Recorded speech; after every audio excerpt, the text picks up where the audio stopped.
Ono ye mwana muwala Hope Shifa nakawombe owa program weewuunyisa omwagalwawo eyavaayo okutambuliranga ku mazima n'okukugusisanga ensonga.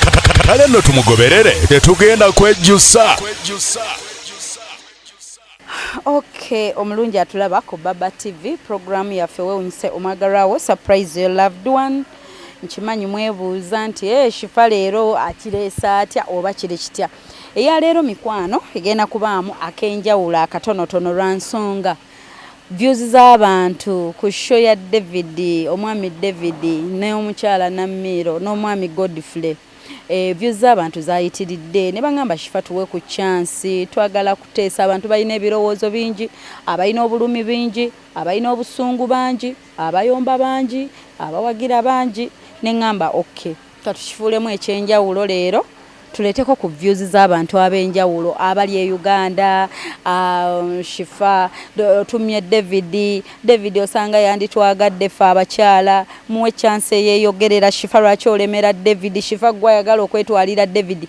Kwegamba bibadde bingi nnyo, naye nga nina abantu abamu wano ku ssimu, abamu ku abo betugenda okuba nga bateesa ku nsonga zino, tuwulireko ne comments zaabwe abatonotono, then ate maaso awo simanyi omwami David oba nasobola okukwata essimu yange naye nadde mulekeddeko ka WhatsApp message ne mugamba abantu balina ensonga zaabwe ez'enjawulo. Ssebo nandisabye nkukubireko ku ssimu obeeko ky'oyogera. Ab'amawulire bangi nnyo Shifa tuwe David ne face ye. Ndowooza buli TV ye Uganda yankubidde essimu nga bansaba ekifaananyi kya David ne face ye. Mwenna nga mwagala kifaananyi kye. David afaanana ati, akola mulimo ki, ali mu state ki, ali mu kitundu ki, ayinayo omukyalo omulala oba tayina? Kwegamba ngenda kubanga bw'aba mpadde chance simanyi, naye bw'aba mpadde chance nakwata essimu ngenda kubangezaako okuteekayo ensonga zammwe, naddala mmwe abakyala abangamba nti namubamye kuba mwagambye Shifa omutumma ffe tukimanyi right now ali mu banoonya, lwaki omulemera? Kale katusooke n'ebiteesa. Abantu abamu ku bwe balabye show comments z'abantu nnyingi era bagezezzaako oziyitamu, naye ngenda tandika ne ku balabye show batuwe comments zaabwe ab'enjawulo, n'abamu ku baagala David na savinze wane namba zaabwe tho abaagala David bagamba Shifa oyo omwami ow'ebirooto byaffe bulijjo gwe tunoonya. Waliwo eyaŋŋambye Shifa omwami mumpe mangu ng'emmotoka eyo tannagijjawo. Kati simanyi oba olunajja mu wiiki emu nti nno bagikuwe, naye munnange buli omu atryinga out omukisa gwe. Naye kansooke nkubireko ku mukyala ayitibwa Aunt Frida ali mu America, mami waffe oyo omulungi, katumukubireko kuba naye yaŋŋambye Shifa nalabye sheeno. Kati kamukubireko naye Aunt Frida abeeko kyatugamba, then ate tugende kutunafuna ku bakyala, tufune ku baami, tufune ku bawala, tufune ku balala. Waliwo ne yaŋŋambye nsobola ottaasa obufumbo bwabwe. Aunt Frida wangi yebaleko mami. Kale munange bamba ninatira okuva kubanga mpulize on the side mbadde bagenda ku highway nenga kaninde muwala mutono. Munange show wagirabye bulungi. Yes. Kati Aunt Frida baako munange kyoyogera nga toweekubira tokisa era obeera straight nga Shifa wano wakozeemu bubi oba ki? No. I will agree with everybody else. Kubanga nze ntunulira comments, I follow you okimanyi, I share you. Nothing with the gundi eyo kati eno nga mu America tumanyi reality shows. Reality show is a reality show. Ujifunanga bwekola gwe. So kati abantu abayinza okukompleka oba obutakitegeera bebabadde batakufollowinga naye omuntu afuuka kubanga nakulabako wagenda kubalala omukazi n'akuvuma ne mu lunyankole. Okiraba sigamba nti people, it's like we've seen nkulabye ng'okolera show, ndabye ng'okola show z'abantu wano bemanyi wano Boston, ndabye ng'okola show. If it is a surprise show, the way it has to be, you cannot tell somebody this is kugamba kasitogamba omuntu nti kino kyekigenda okubeera. First of all gogenda okusurprising omuntu omanya kiki kyanaayogera, kubanga we've seen people nzijukira olwoshoku wenadooza ezimu zinatandikirako omukazi yakwata ekifaananyi ekyoku university n'alimba omulenzi ebweru naye nga mukazi mukulu alina n'olubuto. Okiraba? So surprises, it is either a good surprise omuntu bwe kituukagana oli abadde amulowoozaako ng'ekyo kyali surprise ebeera nnungi. definitely it's going to be a good surprise and a bad surprise. Negati gwengo omuntu akola surprise tobata ko ludda gokola, you just do your job. And so many people were telling you wali wabadde obuuza obanga abine bagamba no, the show you are doing, you are a woman of integrity okiraba, which is good. Ekyo ina kikolanga bwe kirina okubeera eyo surprise kati abatakitegedde bulungi corruption. Why we are all corrupted. Abantu bagala abantu cutting corners. I'm exactly like you. Omuntu angabe ekintu nze nkwembala singa kasito ngambe ekintu ate noyagala mbu nkunyigireko erizo nze sirikola, and that's the trouble we have in Uganda. People are not straightforward. That is why we have a lot of corruption. Kubanga abantu tebogera kinunga bwe kati your program nze sina anything at all to criticize. You were not supposed to tell her at all. Kubanga ye alina issues ze. Obayogera n'abalenzi bangi nga baserebu bwe babeera obuvunanyizibwa bwe era singa yagesinze right, singa everybody is so happy, so you did it the right way. That is kati omuntu balabe like 5 shows sirabangako omuntu gobigezo n'omugamba nti kiri bwe kiti bwe kiti okiraba shows z'abamaama bwe bityo sometimes oba more than one chance ate n'omuwala naye wamuwa more than one chance. So nagirabe nagyetegereza, you were excited before the show, you were excited because you were not expecting bad news. Ochiraba gwatute mawulire malungi mwategese bulungi ne mukola practice yamwe bulungi ne mugenda. Cause all my eyes can see it's you, my dear Racheal. In fact, you were surprised. She surprised you. Yeah, surprised because when I get a call on surprise, you don't know a lot about her, you don't know a lot about omuntu to me like everybody else. Yeah. Binanya because zemwe bale kuyimba uluzi zona imunda ludde sikyabitegeera. Wabadde osuubira nti ki kati ojjukira wona omukyala eyina omusajja German. Naye bwe yagenda n'agesinga ate kankubula era kyabadde kirungi ekintu ekijjayo. Abantu tulina okuyiga ebintu bye tukola mu nkukutu. Bayibuli yagamba nti ekiro kikola ku nkukutu ne kibeera on the house top. Okiraba? Nate ebyo Godfrey. Hello? Hello? Yes, on Racheal. Wanje? Racheal mpulira. Nkuwulira baby. Nyabo Racheal, nze David mu America. Kati mwana muwala akikiriza nze embeera ye ngamba nti ndi serebu. Anyway, simanyi kyabadde ayogera nti omusajja yabadde simanyi kyayogera naye oba badde kyayogera naye, that's not your problem. Saategedde kati abafumbo baffe bonna obwonoonye. Naye waliwo ekirabo ekirala kyobadde tonnalaba. Yesazeewo okwogera naye kati ebyo ebikwatagana ku bantu b'osurprisinga n'abasurprisinga, it's not your business. Otwala butwazi surprise yo. Otherwise kakati bwe banaalani kugamba nti kola bwoti bagala so kugitta. Osanyuka ofuna excited. Kwadrochi wasose kunkubira kunga nti bagala ku meeting ate asaka kunkubira kumbuulira nti waayo waliwo kino bwe kiti ne bwe kiti n'ensooka ne mmanya. It will cease to be surprise your loved one. Okiraba omuntu wabanga oyo olyaga nti ye mwagalwawe bw'atamuteeba kati ate nebiyeyogedde banagugamba I feel so sorry manyi wa mamba nayagadde n'okumunoonya mu kansolingeko nawulidde nga nswadde ng'ow'emmamba ate nga ayogera wali nze bye sinaba kubyogera. Kiki obadde otegeeza? Ono yamanyi ebigambo bijja nze sinze mbyogedde. Wampuliddeko nga njogera ekigambo ani gw'obadde obuuza? Ani gw'omugambye? Nedda ogambye ani gwote. Nadde nze mmanyi nze ngambye David. On kamera nga ffenna tulaba nze besikogaba bambi I felt so sorry for her. Okay. Naye mmanyi abawala abato bambi abakyezuula kubanga muyimbi sitaana naye tanatuuka bano abalala b'amaanyi mukazi wattu naye alabika yeeyiiya, so nze ndowooza ye yennyini abeere liberated ave manyi sometimes bw'oyogera amazima osumulukuka. She's not married, so it is okay to talk to so many other people. Okiraba kati ate balina okumanya omulenzi ayinza okuba ono yabadde talowooza nti relationship yaabwe etuuka mu kufumbibwa. Okiraba kati yali badde agamba I'm sorry I have other people I'm talking to. He hasn't been talking to me for a while. Badde nsaba njogereko naawe then nga nkukubidde ku yange. Tugenda kimalira wano byonkoze bimala kati ekituufu nkitegedde teri gye tweyongera. Nkyala bulijjo kimanyi nti nkwagala nze teyaŋŋambye nti nno bwerizoda mbanyi bafaani bange. Olaba bwe yali badde avaayo nakyo, so nze mu programu siri biased naye njogera kyekyo kyennyini ebintu byonga bwokola the way you do your surprises it wasn't different.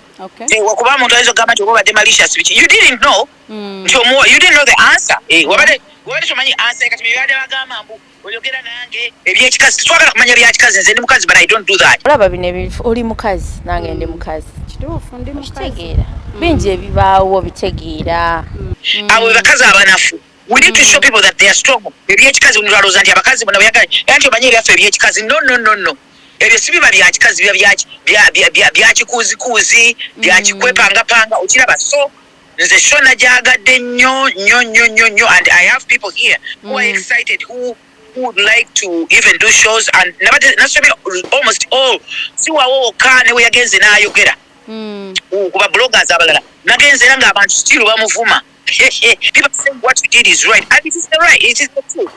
Oshaba tewabaliwo nsonga yonna yakugamba kubanga otherwise bononaliko okukyusa okolenga abantu abamu babalowooza abatono then show gituma erinnya eddala it can't be surprise your loved one. Element ya surprise eteeka okubawo kati naawe tomanya awamu waliwo ogenda oba lwali lunaku ki ng'otwala enkoko ne baagala okukuba kati ne bakubira eddala ebyaddala bategeera butegeezi luvannyuma nti kati ogenda waliwo omusajja omulalira omusiraamu eyagaana okuyingira ate oluvannyuma n'akitegeera ne baleeta ffe tubadde tubigobera byonna ne baleeta akameeza wabweru okusala bali batuttidde ekamuli jjo juzi wano fuluma business yange fulumamu ate njakukuba fulumamu mune oli waddembe okunkuba nze sikuyinaako buzibu halo fulumamu batwebayibaide omuyimbi wale halo fulumamu oyiremerawo nentuuka nga nebankwesimu nga oli bagenda kubasiba oba deliverings ekintu mu bulungi why you don't hand over lwaki mwisisinga okundaba sibamanyi temumanyi security reason muve wange olabye nabalabye ate oluvannyuma ne bayimba nnyo nga bali so excited that is the show ekyo kyekinyuma kati n'abantu tubeera ku bunkege ti leero shifa baba n'amukubirayo leero shifa naye wabula ndowooza osaanayoko ne bakanyama osimanyi oba olina bakanyama kyenalabye mu shows ezo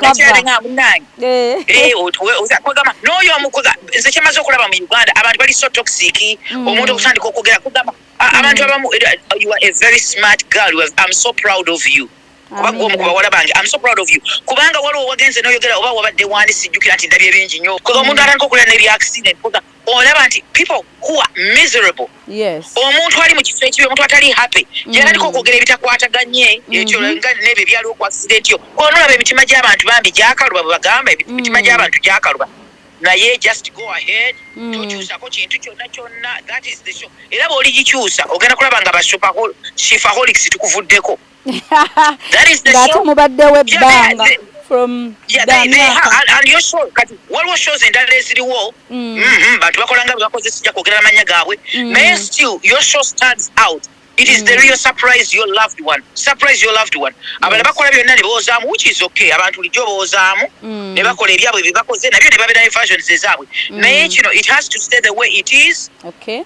Okola ebintu with integrity, okola ebintu ng'oli careful, okola ebintu nga bwe biri. Nze eriyo n'abantu abamu abo n'oweereza ssente by'okuyambayamba abantu ogenda okulaba nga takumenshoni si kuba nti alina okumensioninga naye omugambe nti omugulye blanket ogenda okulaba nga ne blanket agyogedde ti zino sente eziwadde njagala omuntu oyo afuna etandikwa ogenda okulaba nga tenoga nti kakati sijja genda nga nkola ki nga nzikasukakasuka kuba nange embasi zirina naye mandooza nti omuntu azeetaaga okusinga nze so yo nnungi nnyo era tokkiriza omuntu okulimba bw'oba ofunye time genda osome reviews z'abantu ojja kulaba reviews z'abantu like 90% everybody is saying kudos everybody agamba nti you are royal oli mwesimbu okola omulimu omulungi so kati bano abatonotono abo of course they will always be there babeera n'ebizibu byabwe munda mutima gyabwe babeera ne unresolved issues kati abo tobafaako so ejja kweyongera mu maanyi ninawo wano abantu nga bataano abali ready to surprise their loved ones kuba nabo abafunye ekiseera kyabwe ekituufu they'll be getting in touch with you so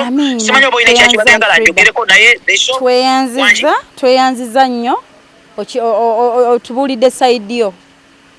Thank you so much. Tufunye opinion yo tweyanziza katukubireko wano n'edimezaya twabe kyagamba n'abalala oli sure ndamulabye nga akola show era ng'ayogera he's good teyewunziko oyo ye ajja kuwa view entuufu. Okay, kati tweyanziza nti Freedom nange ate weebale nnyo byonna by'okolera eggwanga tusiima tubiraba. Amina. Akutukuumire. Amina. Nze nkweyitira maama w'eggwanga weebale nnyo. Ya mwekuume korona wali ddala bannange mwekuume twagala tubeere nga muli balamu. Mubeere balamu. Kale tweyanzizza oyo abadde anti Frida abasinga obungi mumumanyi omukyalo oyo omukulu Edi Mezaya e Sweden. Wanji yeebaleko ssebo. Nawe yeebaleko mukwano. Kale ssebo mbadde nsaba mu ddakiika obutasukka ddakiika 5 nga nsaba otuwe view yo ku show walabye ku show y'omukyala Namiiro. Omuyimbi w'eggwanga. Ayimba bulungi nnyo. Ndagirabye mukwano. Kati ssebo tuwe ku view yo toweekubira side. Ati sijja kwekubira side naye. Ekyamazima kiri nti nga nze nga Edi Mezaya. Njasooka nkwebaze. Yes ssebo. Weebale nnyo weebalire ddala kubanga mu Uganda tubadde tetulinamu programu eri gye bayita reality show. Bannayuganda twagala nnyo ebintu bye bayita pretense okupretendinga. Kwegamba twagala nnyo ebintu ebiri fake. Mwe mubadde mwagala oba mwagala nti omuntu atumya opushifa agenda surprising omuntu egwasinga okwagala atasooka amukubira essimu amubuulira simanya ate biki. Bannayuganda y'ensonga lwaki Uganda tekula. Eno mu nsi ze tulimu baagala reality, baagala mazima. Naye Uganda gy'osanga omuntu ataasoma naye yeeyita omusawo n'agenda n'akola operation omuntu n'afiira mu ddwaliro. Y'ensonga lwaki mulaba accident ziba zitta abantu ku makubo. Ba engineers be tulina ba fake. Amasannyalaze gasiba gakuba abantu because abantu beeyita bakamyufu. They are not land. Kati mwagala nnyo ebintu ebiri fake.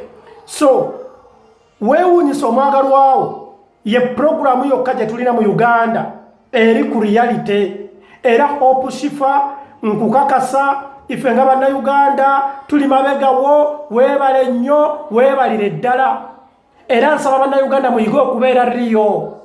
Omuntu oba tomwagala mugambe sikwagala. Kati Hope Shifa eri abantu bali mu kusiriwala nti nate Hope Shifa yandibadde simanya asooka kukubira muyimbi munne simanya oli mukazi munne. Kyemwagala okugamba nti nooli ayali amupankisiriza ennyumba amutadde ku musaala amukoledde buli kimu amwambaza amugulira gistring amukolera simanyi lipstick n'amugulira simanyi ebisiiga enjala n'amugulira simanyi eyeshaina n'amukola simanyi vaginal fluid. Ebyo byonna kyemwagala okugamba yoli tebimuluma oba kulwokubanga ensonga yakutte ku mukazi. No bannayuganda mulina okubeera liyo oba muyimbi oba si muyimbi ebintu by'ekiyaaye bya kisiru. Wamma mwebale nnyo mwebalire ddala Baba TV. Programu weewuunyisa omwagalwawo ye programu Uganda gye tulinamu obwesige. Bagamba nti kola ekituufu mu kiseera ekituufu. Abantu baba bakukyawa bakukyawe. Bannayuganda baagala nnyo abantu abali fake. Hope Shifa is real. In fact, mu Uganda ye muntu yeka gwe tulina gwe bayita real woman oba real TV presenter oba real media personality. Naye abasigadde muganda wange nze mbabuulira amazima. Gwe genda okubeera osimu ogambe tukundi nkwagala. Okimanyi nti no interview zino ze bakola oli amala kukubira amagundi n'agamba ogenda simanyi saagala ombuuza kino saagala ombuuza kino saagala ombuuza kino. Yensonga lwaki mu Uganda mulaba temulimu TV kati Baba TV bannayuganda kati kye tulina n'abasigadde baagala oyagala tombuuza ekyo kinyiiza. Nze ennaku ezo waliwo TV presenter in fact nabuuza ko presenter munne nti lwaki bwe muba mwogera ku nsonga z'abantu abalala nga bwe mugamba bunno imwe mwogera ku buli nsonga lwaki ekwata kwegokola ne ku TV togyogera nti ante munnange tukola naye. Niweewuunya emitwe gy'abannayuganda eno omwana wo taata wo maama wo bw'abeera ng'asobezza akoze ensobi mugambeko muvunaane mufindinge solution. Kati ebintu bino biringa for example biringa ba bloggers. bano abasajja ba bloggers baye Alexis Sisma mukwano gwange yavanga nayogera ebintu ebikyamu mu campaign zikati ate akaaba ngalinga ataberangako bulaaya nti enensi etagisa ekintu ekiririyo oba kitegeera Hope Shifa mpulira ssebo nze sira bino bikokokoko bikulidde myezi 2 kati David omuwa magezi kinga musajja nze ndi nkoko za Africa David amagezi gemuwa gali gamu njagala mutegeeze muganda wange n'abasajja bonna naddala bankuba kyeyonga nze nti bannange bye mulaba ku TV ebyo bibeera bifaananyi naye the reality mu mutima gw'omuntu kirungi nga obaddeko naye wali n'omusisinkana ne mutuula ng'era ali ku kitanda kyo oba ali mufumbira asiika nva naye ebyo ebyokudda nti ogenda kudda mu America okolere erinnya ku Namiiro ku lw'okuba muyimbi bagambe nti noyo yebba wa Namiiro naye nga ina actual sense tolina kufuna muyimbi kubanga obwongo buli obwongo bufu mukulu Eddie olinga agamba nti abayimbi bo tebalina kwagalibwa oba abali ku gondi ku platforms abakola mu media nti bo tebalina kwagalibwa balina okwagalibwa naye nga bagalibwa abantu nga ffe ba Eddie Misaya bagezi bannaawe yesebo kankubule Opusifa mu nsi nga gwe tewafuna muyimbi Rita nga si muyimbi ojja kunjogeza ebyama kankubulira Opusifa mu nsi yonna abantu abasinga okubeera abagezi be bantu abakola mu media bwe kiri mu nsi yonna gwe kinoonyerezeeko kati abantu abali ku media abantu abali mu limelight abayimbi tebeetaaga kufuna muntu mwebafuwa bwongo nga David omusajja yakeera n'akola ssente ze Dr. Mulamba Loozo obwongo bwebafu bino byonna biraba disappointments zibaawo bulijjo Eddie omuntu yenna ba mu disappointing naawe Eddie wagenda okumanya nti ba disappointing ng'omaze kiyitamu ebintu ebimu tumala bi experiencing like n'olemerako naye ate omala kufuna heartbreaks omala kutomera ebiseera ebisinga bano abatukansolinga bagezaako bugeza naye omuntu amala waliwo n'abantu betuleka n'ogamba oyo katumuleka amale kutomera wajja okuwulira olulimi lw'oyogera kitegeeza abantu abasinga kati ekyo nakyo tabadde takirabangako so tetugenda gamba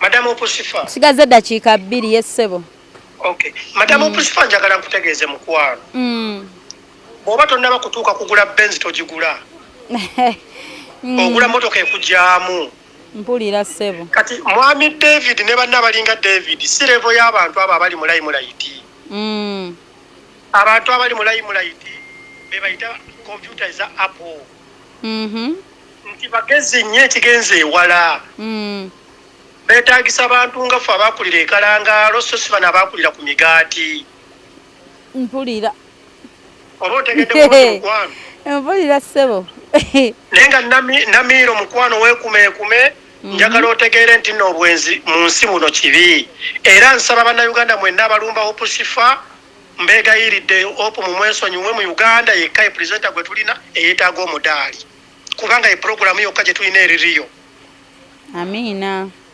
njagala akasema Opusifa okimanyi nti n'abantu kati bakola programs ku TV gundi abonaabona simanyi tumusondere biki abantu bagifudde business bagaggawadde bazimbye amayumba baguza amapoloti Bannayuganda bangi nnyo abasiru nabakyagwa mu categories ezo oba okitegeera kati ensonga lwaki nkugambye nti real programs tuyineemu bagiyita weewunyisa omwagalwawo njagala ngambe ne ba bloggers bayisima nti omuntu bw'oba tewasoma osobola kudiringa n'abaasoma naye bannayuganda mwenna mwebale nnyo mwebale ddala mannya nsigadde ndi Eddie Misaya ntumidde ku mukyala wange Rita abanzalira Rita e Masaka okitegedde maama wange Alice Nakakanda Emitiyana n'abakyali bange mwenna abaagala Eddie Misaya bannaye mbalamusizza tweyanziza nnyo ssebo katuwummule mu mikwano tugenda kuba ate tukomawo Webale nnyo webalire ddala Hope Shifa Nakawombe owa program weewunyisa omwagalwawo okujja okutwetikkira ng'essanyu. Thank you. Weetuli nnyo. Omulungi atulaba tukyagenda mu maaso ne programu yaffe yayogeza abantu obwama eyavumisizza Shifa eyayisiza Shifa ow'ogutima ogubi atayagaliza ate abala ne bagamba ate Shifa tweyanzizza buli omu aba mutuufu teri muntu awa view ye n'ogamba oyo mubi nnyo lwaki ayogedde bw'atyo kyova olaba nze buli muntu muwuliriza buli alina kyagamba muwuliriza n'avuma naye muwuliriza ne ŋŋamba ye lwaki avumya ye ategeera bw'ati ne bw'ati entegeera ye eno n'eno kati tigi tuweemu awo abataalaba sheeno soka otuweemu awo mu just 1 minute otujjukizeemu ate tukomewo era n'essimu z'abantu leero twagiteeredde bantu bangi essimu ejjudde era tetujja sobola bamalayo naye tugenda girako akatono tigi soka otutwale tudde nina okusasulira lava eno kubanga onjagadde nnyo nina okusasulira lava eno kubanga onjagadde nnyo kati ozani atutumye okola surprise eno tuteese njakuwako kamera zibeakama bebi akombuulire ani waliyo godfrey wabipereza ali bulaaya ali wawano gwoyogoota ebyo waawano we bulaaya wawano leeta ekirabo ekyo wano asooka akisumulule ebokisi mulinamu 7 mulonga temuli kintu naki Racheal Namiiro, will you? Hey! Oh, Racheal, I think you wanna marry you. Ndi mu karantini ondetera buweta birabo kati nze ndye bino. Sente zino tezimala. Ndo zirya nnaku 2. Karantini eno ogiraba. Yeetaagako ebintu ebizito wa. Tampangudde. Kibuzeemu bulamu. Nateebye godfrey. Sikyo? Kebere box tonnagikebera tonnagimalayo gisumulula.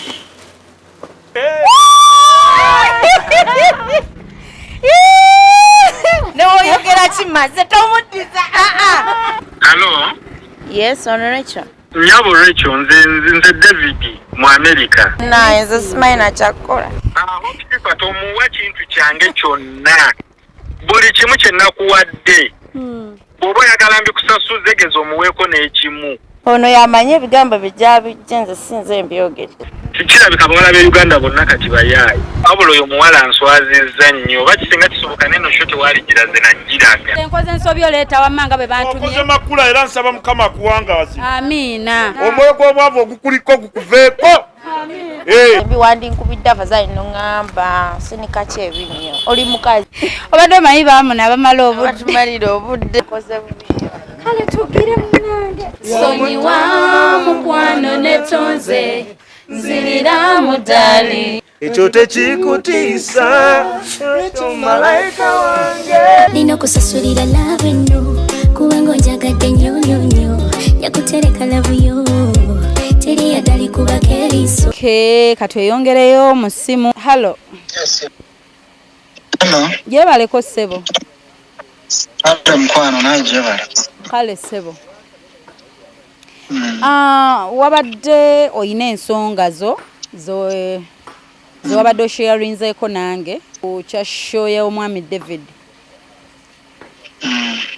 Yes ssebo. Anti nze nteesa bwe nti nti eyo ya mwami David eyo kyenaakalaba isembyeyo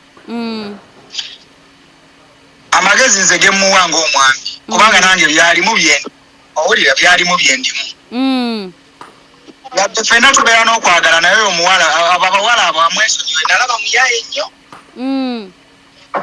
olaba ng'omuwala takutadde na namba 2 ate omuwala alina ekintu kyeyeekazaamu kubanga omwami yagamba nti buli wiiki abadde amuwaayo akakadde owulira naye bwe bano abamuggyako gundi abagenda ne bamubuuza waswadde biki ate amwegaana naye nga namutunulira wali ng'omwami ayogera lwaki teyakomentinga nti olimba olikyo nga tozimba agamba gusimanya emyezi 7 nga titukukwatagana n'omusajja kireza yali ayagala mmotoka ya musajja so nga sitandaze nnyo kugenda wala nze naali kubisa abantu bonna bali kucheyo kati ngaffe kubanga yo byayita munze ate nze wange omukazi namuleka n'abaana nali muzimbire ennyumba sawa zino baganda bange benayitadde okuzimba ennyumba ne batyo okuŋŋamba nti omukazi gwozimbira ali lubuto ng'ali lubuto wa mwami agenda kuzaayira omusajja omukyala gwe wali ozimbira ennyumba gwe ng'omuyinamu omwana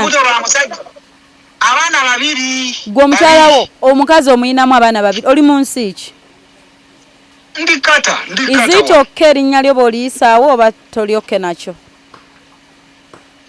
nze sina na buzibu banne nze mpulira obusungu bwani seba amannya go nze Mark era Busega wazimbira waleka maama w'abaana babiri kuba kati waliwo atuwadde ensonga ye omwami Edimeza yagambye mbu omukyala alina kuba mukyalawo ng'ali awo akufumbira emmere ng'ali mu buliri bwo naye owuwo wamuzaalamu n'abaana babiri namuzaalamu abaana babiri tulina kati kyaliwo kiti namuleka n'omwana omu nemuleka n'olubuto nali nakatuuka wano wiikisi 2 n'azaala omwana bwe yazaala omwana n'omwana simumanyi omwana wange kimuzizzaako omwana omulala gwe sibannange biruma ng'oli kupulaningira baana future ku mukyalawo kati sifa kati kankubuulire okumanya tulina obuzibu nga bw'omanyi katabo nkozi kateyo kya nnyo amanyabo sawa zino emmoroka ndi mmoroka njala mulinda abali mu koota sawuna steam kugambye kika akunyonyola okumanya omwana muwala nali mwagala owulira nakulanga obupoloti nga ajja nandetera ddi lunangamba obupoloti simanya waliwo bwebatunda ejjeza simanya luddawa nga muwa ssente ng'agula n'amanya nga mbuuza tukole tutya nteeke mumanya ki teeka mug'abaana wasembyeyo sawo nangamba mbu ate tukole tutya ne mugaa itsoke oli mukyala wange oba otadde mmanya go nja kukomawo oli mukyala wange endowooza embeere naye nandaga nti ate tagumiikiriza asibwa omwana wange kati amuzzaako n'omwana simumanyi mulaba mu vidiyo amuzzaako omusajja omulala naye amaze omufuusa olubuto amulesaawo siga nti kyembadde ngenda okwogera awo kigenda nnyiiza naye kankyogere anti otuuka nga n'abaana abalala bano oyagala kukola DNA sifa wange ekyo nteeko kikola wange banansonyiwa bannange kubeera nakyo nkyogedde kigenda nnyiiza era nze nja kunoonyako nga nkomyewo ontwale gye sibimanyi badde sibimanyi abaganda DNA tugikeberera ku maaso okunoonya gino DNA mbadde mukeberera ku bugere maaso omwana nti gana amaaso gasenga ku maaso naye kati bakyali mukazi mwesigwa sifa ekyana kino kirina omutwe ng'ogwa jjajja kirina kakala ate bebi agenda n'afaanana abantu bangi noga baasika gundi oba ono naye nze fastborn era nze namugambirawo ne mugamba ono omwana akufaananye nnyo ono sibitegeera era kimuyombya naye namugamba nti kondaze nti no weegadanza ate n'omusajja omulala nga siri nawo kitegeeza n'oli gwe neako si wange tuteeka ogenda kutyeniye sifa nga tetulandaze nnyo genda wala abo bakazi bana abagamba mbu simanyi obabikkirire tobabikkirira bagenda kukuttira omulimu gwo sifa nakulabanga weetonda oyogeza kisa nedda olaba no ekyogamba sorry kya bulijjo like to tell someone sorry ekyo nakimanyiira nsobola okugamba omuntu yenna sorry nga sisobola kukyusa kyenkoze era nja kuddamu nkikole naye ate neŋŋamba n'omulala gw'empisizza obubi am sorry then nekino abantu tebanfuna bulungi kino kye nagamba nti because also people abaami banyiga naga shifa oli amaze otumanyira totusondesa emmotoka nagamba abagamba nze njagala nnyo solution mu kizibu abagamba nti shifa wakoze bubi munno omusuubizza kuba nalaba bangi enamba nnene nnyo eyomba kati neŋŋamba enamba eyo bwe yeegatta bo kale ne bagamba nti kale ffe ssente zaffe katwegatte tukole kino tukimale olw'obulumi obwo bo bwe bayina bwe balowooza nti nakoze kikyamu kale bo babukolemu eki That's what I meant. Sifa. Mwanje? kati gwe engeri gy'oli wa media bwe baba nga bali abatuwulira kati kandi kino kambawo ekyokulabirako ekituganya kulaakulana mu Uganda bwe busiru abantu bwe balina nti omuntu bw'akola ensobi bagamba kati ekyo tewali kati balaba nga teyakola nsobi bamulumirirwako anti kati kyeŋŋamba nti bwe balaba nga teyali nsobi era nga bamulumiriddwa bamuyambeko kiri bakisolovinge bakikole ontegedde tugeze waba wammye eshifa emmere bwe bwoba onnumiriddwa nti bana eshifa mumumma mutya emmere nnumirirwa ng'ogigula ontegedde. That was my point.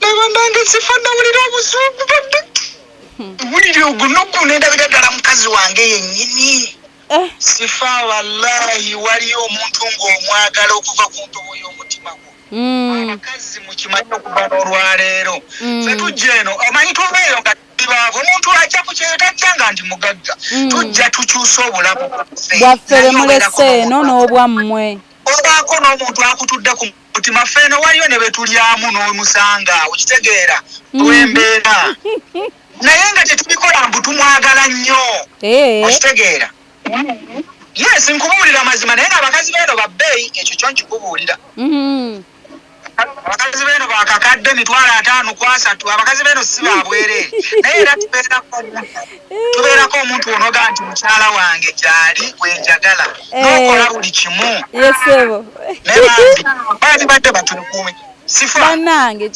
wangisebo okwegadanga tetuguganye okiwulira bulungi mukyala wange namugamba ebintu bino wammanga nti bwenkusanganga n'olubuto ne siriimu awo ofuuka maama w'abaana bange mba sizzaako nakirala bibiri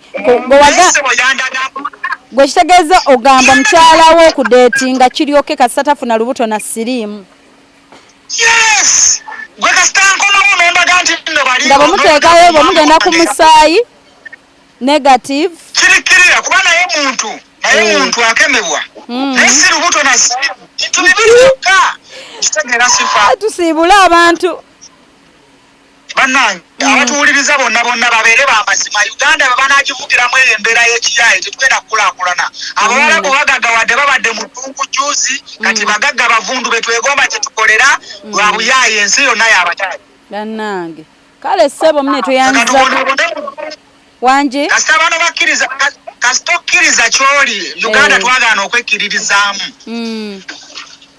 kandwale mukama wange wewale kumpa ku budde bw'essibwa neyanze era nze nsiima by'okola batulabira ab'ekkata tubaagala nnyo gyetuli eno tukaana bala Uganda naye katusabe kola kiggwa kijja kuggwa bayi yesebo tweyanza mubiwulidde buli omu aba n'ensonga ze bannange waliwo omukyalo ono ye ng'agamba ndi ttiimu Namiiro era nsobola omuyamba bannange gyebaleko nnyabo kale nnyabo naawe gyebaleko mukyala Shifa kale nnyabo waŋŋambye wankubidde essimu lwakuba nabadde ntambula nenkugamba nja kuddamu kubireko n'oŋŋamba Shifa ekyo Namiiro kye yakoze temuli era gwe oli ttiimu Namiiro era oyina engeri gy'osobola omuyamba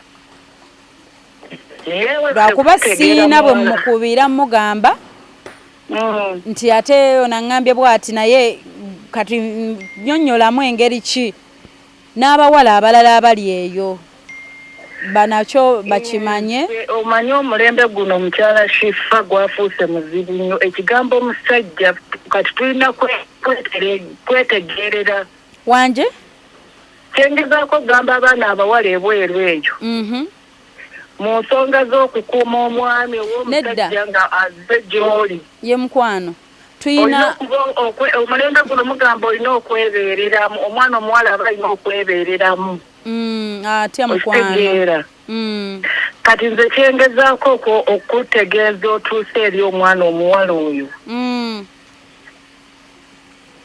omusajja yenna kasita aba nga abaddemu embeera nti akwetaaga naawe olina obaako kyokola okukola ki okumwekuumira omusajja oyo yeetaaga kuloga Shifa ze kankubuli omusajja oyo alina kufuna kirungo kiri kyennyini nyini era wanje ani gw'ogamba omusajja omusajja yennyini gwe ŋŋamba oyo w'omu America si ya David ayagala oyo Namiiro. Sho wagirabye bulungi nnyabo. So nagiraba bulungi nnyo era obulumi bunnuma. Kati gokusinzira omusajja bwe batyo tebamuleka n'agenda sifa. Omusajja wa kulungira kadagala. Kati anti ate kiri kye twali tugenzeko ekyoli okwegayirira. Asisara bive maaso bikyali birungi nnyo bitangaavu naye n'ogenda ofukamiza omwana oyo ku TV sifa nakulabe ng'omukukamiza mukazi wattu yeegayirira ku ki. Leka nkubulira ezo ensonga za David siwaneezo zisonga butono nnyo. Tulinyamu gumu eriri ng'agirimirawo ennyonyi ajja yavula leka nkubuulire terina kwegayirira musajja Namiiro leka nkubuulire ensonga abakyala ebitwabitegeere kyebikolera tumanye ekyokukola. Otegeeza ki? Omusajja wakulogera sifa ekikulu muli baana abato omusajja tumuloge sifa. Kanzire mukubire sweet. Nja kuddamu kubireko nnyabo. Kale mukwana.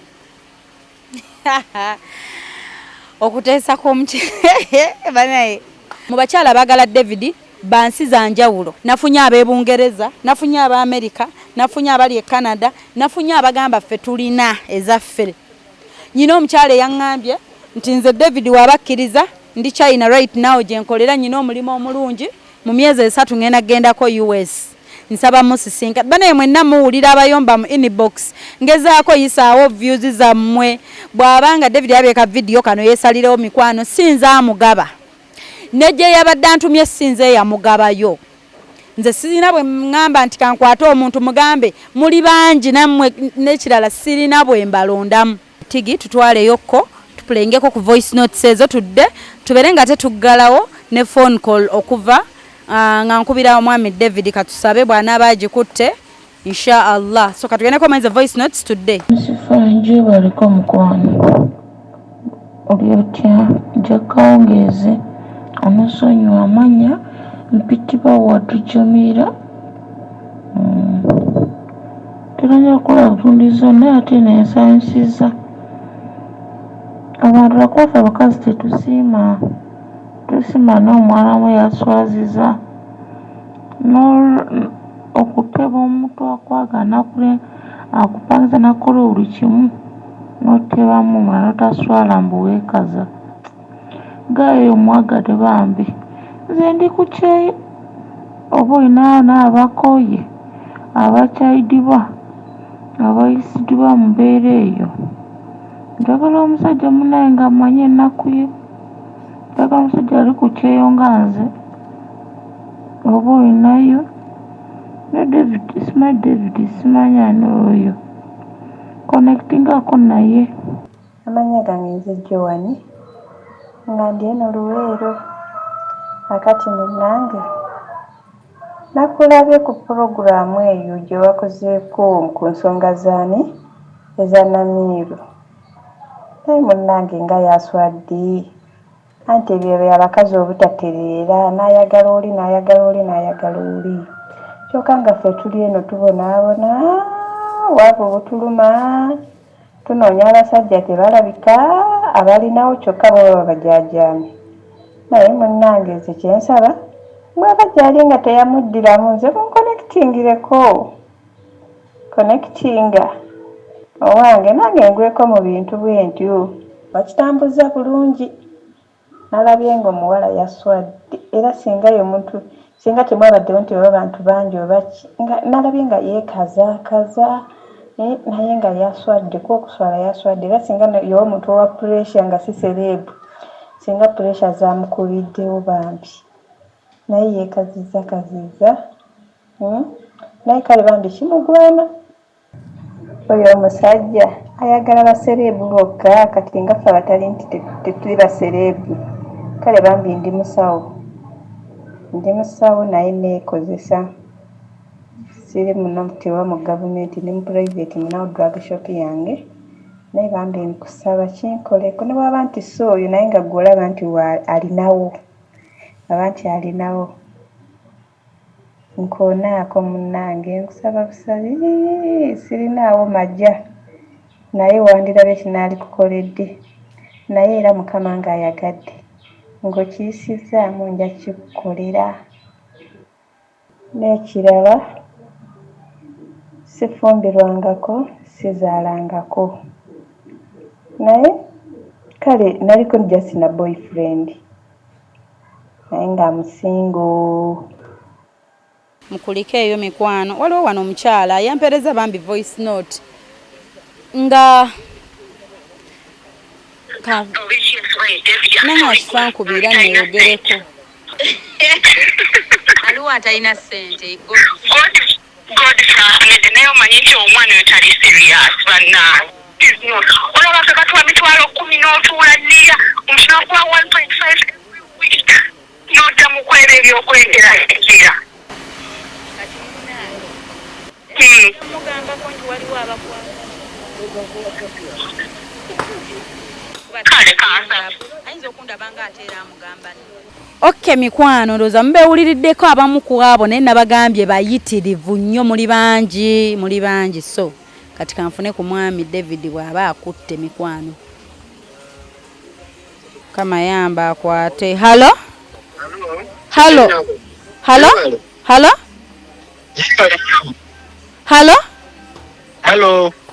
jebaleko ssebo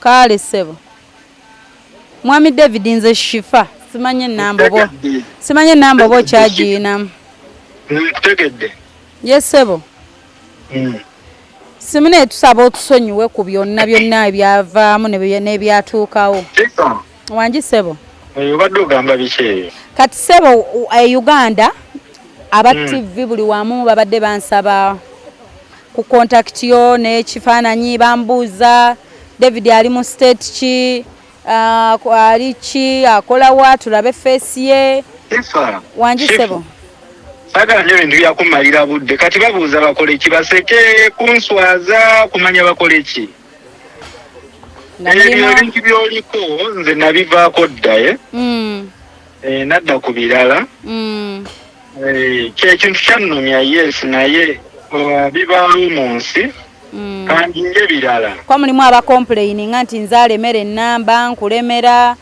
mulimu abakyala abagamba bo bali singo already abamu beebweru abamu be Uganda Shifa wangi sebo olaba abantu bonna sijagamba nti abakazi bonna babi naye bonna aba wakufuna mukazi Katonda ajja mmuleeta funaawe ekituufu siri fayini ate saagala kunzijukiza bintu ebyo saagala kunkubira amasimu ngonzizamu ebyo saagala yesebo okujjako ng'oyagala nawe nkukyawe kuba tolina buzibu era ekintu kyange wakikola nga bwe nakusaba ebisigadde saagala nnyo okumalira budde kale ssebo n'atusonyiwa ssebo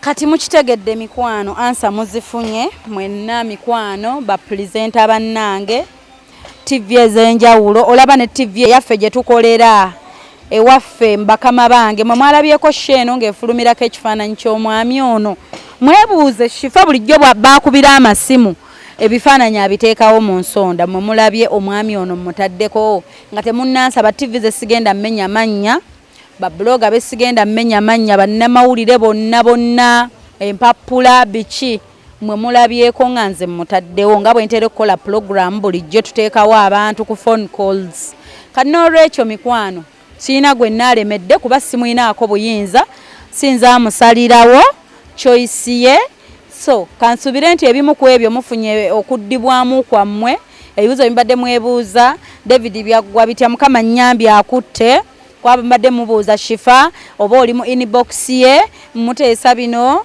biki mwewuliriddeko mikwano mwebale mwenna ababaddeko mwongere tugoberera mu Baba TV tuweereza shows ezakabi siwewunyisa omwagalwawo yekka naye nyingi nnyo shows ezakabi bannange ziba kuno entertainment shows amawulire gaba malungi nnyo buli kimu kye baweereza kweggamba malidaadi mikwano twebaza mwenna bafaani bafa batugoberera mwenna abatwagala abatuma Hope Shifa big up on yourselves mbagala nnyo mwebale abategeera sheeno mangu nnyo in the first place olwagira bane mugamba fe Shifa katumutume Shifa katukolere kino Shifa mami wange Shifa jjajja wange omwana wange anti wange mukwano gwange mbagala nnyo mwebale nnyo mikolo ya commenting anagamba nti lwaki emmotoka simanye ekisumuluzo twakijja mu box ate emmotoka ne bajjanga bagivuga mukwano ebisumuluzo by'emmotoka babikola mu photocopy ng'era n'ebyennyumba kuba ya commenting ekyo sweet aye katakimanyi ba photocopying ebisumuluzo you can even have like 3 car keys. Second walwe yagamba wachi ka side mirror kaliko damage mukwano emmotoka bwe tuzijja mu bondi because emmotoka gye twali tugaba teyali 0 mileage. Emmotoka ze tugula mu bondi ebiseera ebisinga wane Uganda tuvuga emmotoka nange kennyini gye nvuga nkadde ziba bazivugadde bweru ne zijja wano ffe ne tuzitwala mbu mpya ne tuziteekako obupya emipiira n'oteekako battery bu side mirror n'oteekamu wipers ebintu ebisinga mu mmotoka ezimu ku ze tufuna fe abatasobola ezo kugula ezo 0 mileage munnange simanyi kuba sivugangako 0 mileage simanyi oba naye baayina byegendako naye zireediyo biki byonna tubikyusa bukyusa. So bwekityo that's why bagamba motoka kyeka kibadde kikadde ka side mirror mukwano ka side mirror ko weesibako ke kasinga bimu ku bisinga obwa lights ku motoka n'olwekyo tebisobola kuggwayo ebibuuzo byammwe n'okwemulugunywa kwammwe n'okola ki naye sheeno tugiwunzikidde wano kati next week tugenda kukyalira mwagalwa waffe mulala toseguka tovaako ffe wano ku Baba TV lwa Sunday tukikola bwe tuti kasita ziba ssaawa 9 obeera ne Hope Shifa. I love you so much. Till next time. Bye bye. Oyo yabadde mwana muwala Hope Shifa Nakawombe mu program weewuunyisa omwagalwawo tunywerere ku ye tetugenda kwejjusa.